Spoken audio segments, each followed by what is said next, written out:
Jadi karena dia punya waktu, maka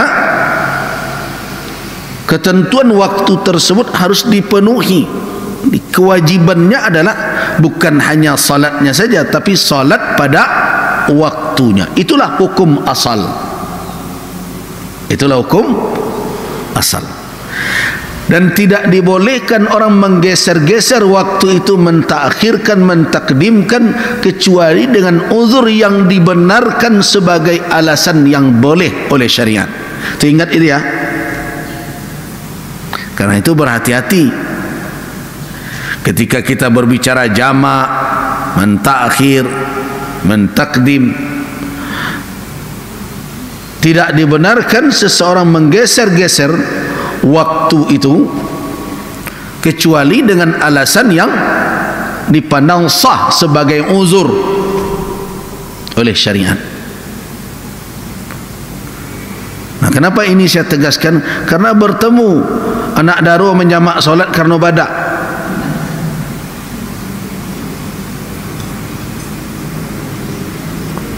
Ya. Coba bayangkan 3 keluarga duduk di depan menunda salat asar yang tidak bisa dijamak pula ke maghrib, atau menjamakkan, mentakdimkan ke zuhur dengan alasan bersanding. 3 pasang kan, sepasang yang baru, 2 pasang yang expire. Gitu. Demi bersalam-salam, demi mengangguk-ngangguk, solat di jamak-jamaknya itu ya. Nah. Ya, orang kan dunia ini terlalu perlu bagi dia.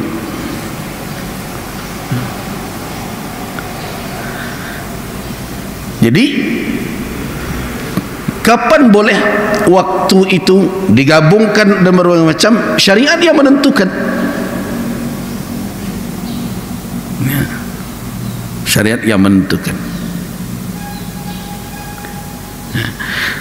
Jadi tidak dibenarkan seseorang menggeser, merubah waktu-waktu yang telah ditetapkan. Yang dikatakan oleh Allah dalam surah An-Nisa ini adalah kitab mauquta, adalah ketentuan yang ada waktu yang telah ditetapkan, melainkan dengan alasan yang dipandang sah sebagai uzur. Itu yang dikatakan oleh para ulama dengan al-a'dzar asy-syar'iyyah, namanya uzur syar'i yang menjadi apa? Al-mubihah, yang membolehkan seseorang untuk mengambil rukhsah, keringanan di dalam salat.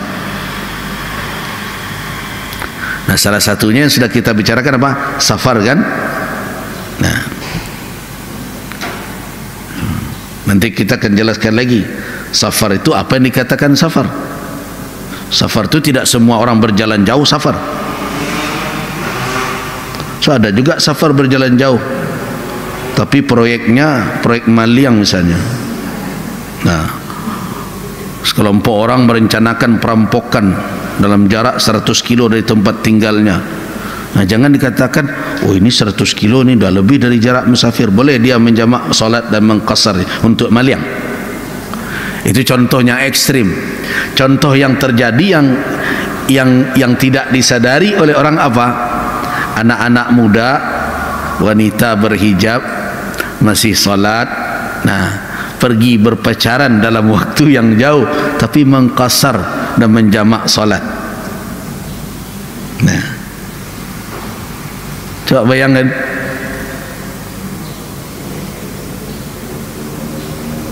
Jaraknya jarak bermusafir sudah. Tidak ada ikhtilaf dalam mazhab manapun.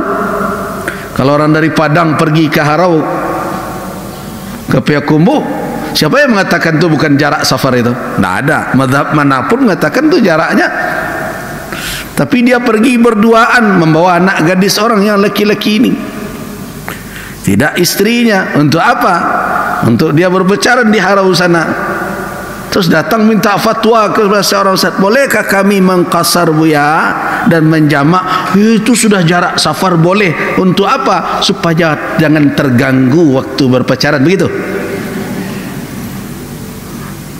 Nah, jadi karena itu ada syarat pula baru dikatakan dia safar. Nah, salah satunya tentu bukan safar maksiat.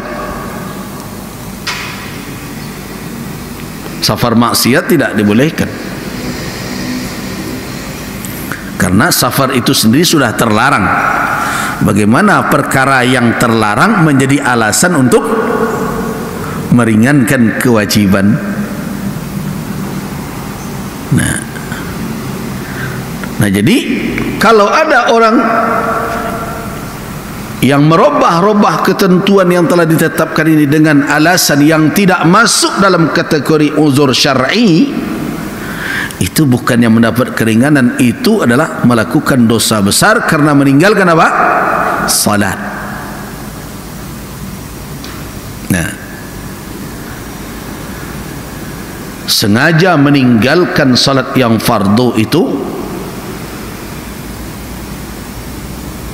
adalah dosa besar, dan di dalam diri orang itu hinggap suatu apa? Suatu sikap kekufuran, walaupun mungkin dia belum menjadi kafir. Karena itu kalau saya ditanya tentang man taraka shalah mu'ta'ammidan faqad kafar, hadis itu benar. Siapa meninggalkan salat secara sengaja, orang itu telah kafir. Bermakna apa? Di dalam dirinya ada kecenderungan itu, ada perbuatan yang hanya dilakukan oleh orang yang kufur, yang kafir. Walaupun nanti ulama akan ada tafsil, rincian, apakah dia meninggalkan karena juhudan, karena mengingkari kewajiban, atau karena takasulan wa tahawunan, atau karena malas. Nah, kalau malas, dia kata ulama itu belum dihukumkan kafir tetapi fasik.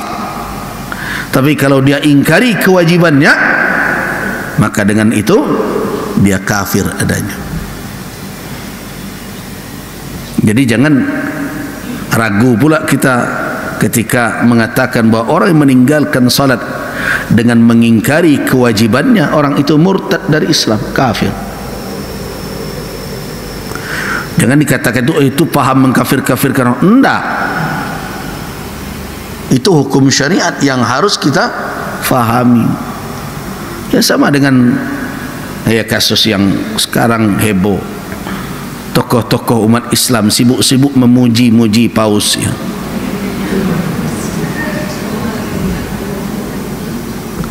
Katanya alasan toleransi.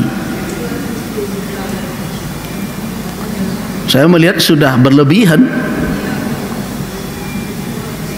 Nah, kenapa? Karena dia datang bukan hanya sebagai kepala negara, tapi sebagai apa?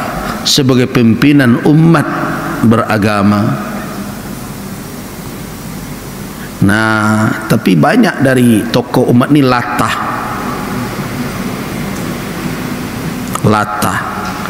Dah sampai cium kepalanya, dah pula yang cium tangannya.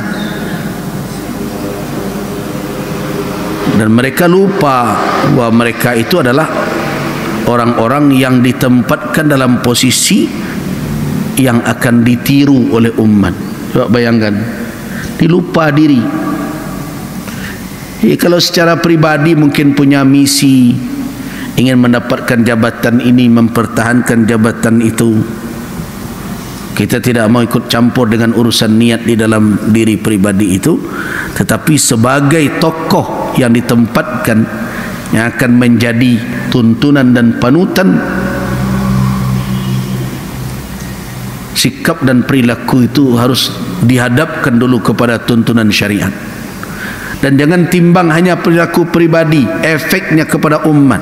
Coba bayangkan kalau itu yang terjadi, nanti umat Islam suruh cium tangan juga ke pendeta semuanya, ke biksu dan lain-lain. Nah, ini yang tidak diingat oleh mereka-mereka ini. Karena itu saya sangat sedih melihat situasi dan kondisi seperti ini. Tetapi saya tidak heran. Kenapa tidak heran? Karena inilah buah dari moderasi beragama yang dia harus utamakan oleh Kementerian Agama itu. Yang semenjak lahirnya saya sudah tentang, kan. Bapak dan Ibu sudah mengaji saya. Sudah lama saya katakan ini berbahaya. Karena konsep toleransi yang ditawarkan, yang diajarkan, yang ditanamkan itu tidak berpematang. Nah, Ada pula tokoh umat Islam yang datang, yang mungkin kalibernya juga internasional, ada dibegitukan oleh umat agama lain. Ya, kita ambil contoh sajalah, Syekhul Azhar datang berkunjung berbagai macam, terlepas dia mungkin dari sisi jabatan setingkat Perdana Menteri, tapi setidaknya beliau adalah tokoh yang diakui oleh berbagai negara sebagai salah seorang pimpinan umat, karena kita tidak memiliki sistem kepausan seperti itu gitu. Nah, tapi kira-kira bagaimana? Padahal ini negeri yang penduduknya tidak bisa dipungkiri dan tidak bisa dihilangkan mayoritas dari umat Islam. Jadi saya melihat orang-orang di negeri ini berlebih-lebihan, dan umat Islam banyak tokoh-tokohnya dayus. Makanya perkara azan harus dirubah jadi running text. Sebenarnya saya sering juga melihat azan itu kalau ada acara-acara secara langsung tidak dikumandangkan juga, bukan berarti saya tidak tahu. Tetapi ketika hal seperti itu menjadi kebijakan pemerintah, ya,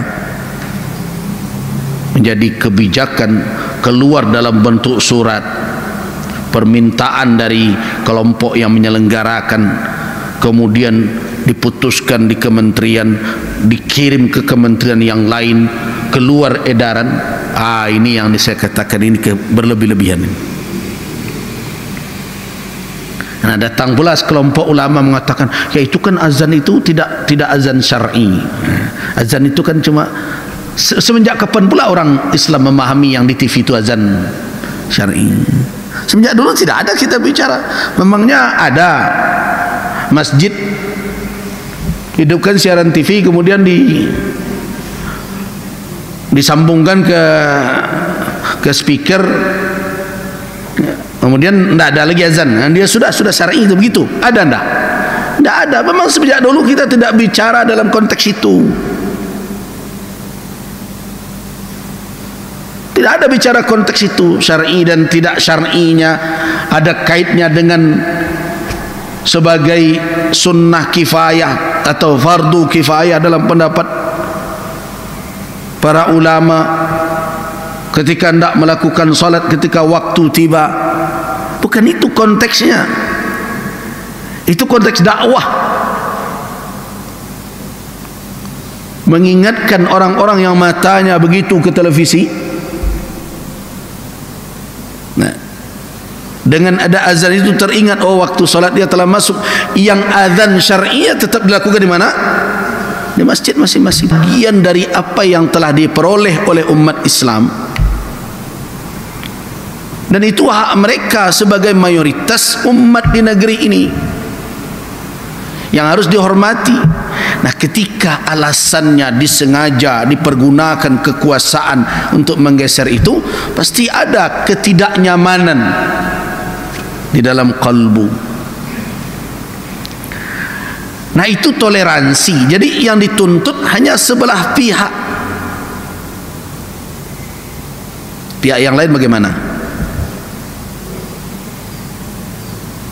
Jadi kalau cerita toleransi terus kepada umat Islam ini, sudah toleransi dari awal, ketentuan syariat Islam tidak menjadi keharusan untuk dilaksanakan dalam kehidupan bernegara, dah surut juga toleransi terus. Tapi yang surut mana? Dakwah umat Islam juga. Tokoh umat Islam itu harus berani bicara ke paus itu, sebagaimana dulu Buya Air Fakhruddin yang pernah mengingatkan ketika ada paus berkunjung ke negeri ini, kita hormati sebagai tamu, tetapi kita gelisah dengan gerakan pemurtadan, kristenisasi yang berjalan di tengah-tengah masyarakat umat Islam.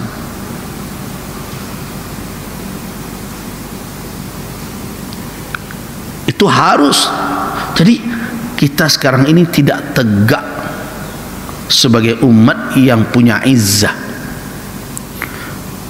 Apalagi sampai ada yang cium kepalanya, ada yang cium tangannya.